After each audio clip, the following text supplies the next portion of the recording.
I learned to drive in Paris, so I consider myself an excellent driver, and I consider that I can drive anywhere after driving in Paris.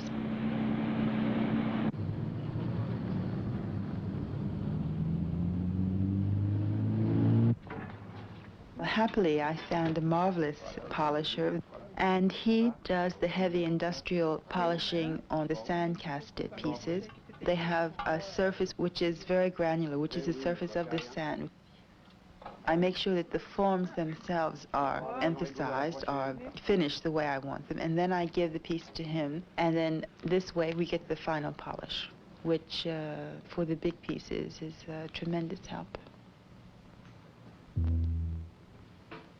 I don't do preliminary sketches for my sculptures. They're drawings for the sake of drawing.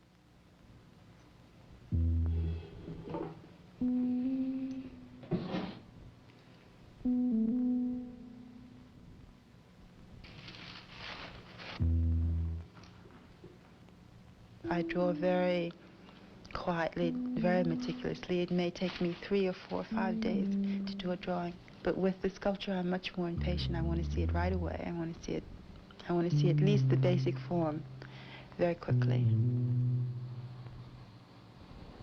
I enjoy the physical labor of making sculptures much more than working at a work table. The first step is to make the sheets of wax, which I stack up until I have 4 or 5 or 6 large sheets, and then I start cutting and working and bending. And I use heat and hot instruments to cut and to weld the pieces together. And in this way, I build up slowly by adding pieces or subtracting them, the basic shape of the sculpture. The last few sculptures have been in relief. I think it's because I'm combining these sculptures with another material, which is silk or wool, and it seems to lend itself to a sort of a flat relief surface rather than a three-dimensional one.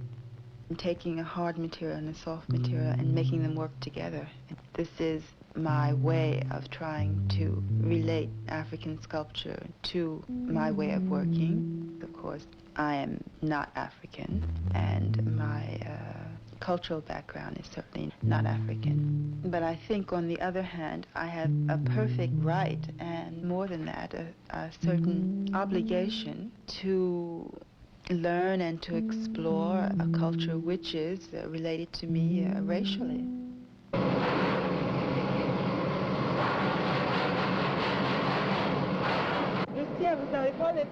This little bronze and aluminum factory that I found in Paris is really quite a marvelous place. And we've been doing a series of sand-casted aluminum. I usually bring them a plaster made from my wax model, and then they do the sand casting. Non, ne bougez pas encore. Trop tard. Oui. C'est trop tard, faut le reprendre. Hein. Attendez. Là, on a fait trop vite. Non, non, plus loin. Voilà. Voilà. Là.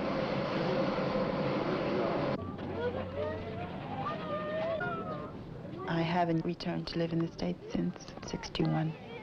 Of course, there were many personal reasons. I met Mark, I decided to get married, I raised a family, and I made long trips with him to India, to China, to North Africa.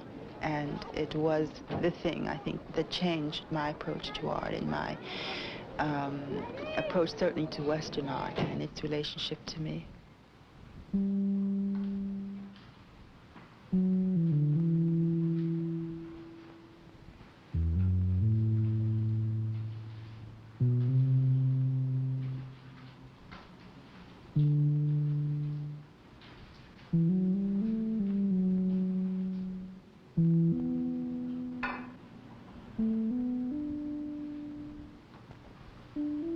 Things never come out the way you have them in your head. It's always a process of changing, of rethinking, of trying to get into material form what you have in your head, which is something probably that never really happens.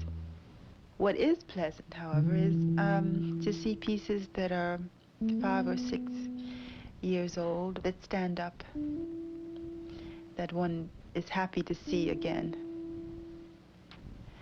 or that one is happy to have around after 3 or 4 years. This is nice.